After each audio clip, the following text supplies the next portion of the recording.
ഈശംസിഹായ്ക്ക് സ്തുതിയായിരിക്കട്ടെ. എല്ലാ ദിവസവും പരിശുദ്ധ കുർബാന സ്വീകരിക്കുന്ന ഒരു സഹോദരനെ കഴിഞ്ഞ 2 മാസക്കാലമായി പള്ളിയിൽ തന്നെ കാണാറില്ലായിരുന്നു.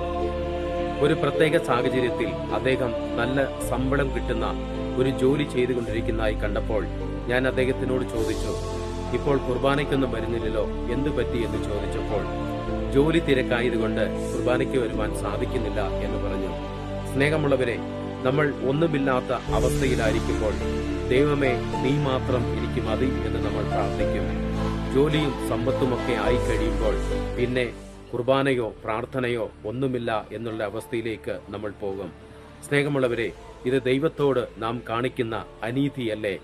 വിശുദ്ധ യോഹന്നാന്റെ സുവിശേഷം 6-ാം അധ്യായം 27-ാം തിരുവചനം, നശ്വരമായ അപ്പത്തിനു വേണ്ടി അധ്വാനിക്കാതെ മനുഷ്യപുത്രൻ തരുന്ന നിത്യജീവന്റെ അനശ്വരമായ അപ്പത്തിനു വേണ്ടി അധ്വാനിക്കുവിൻ. ആമേൻ.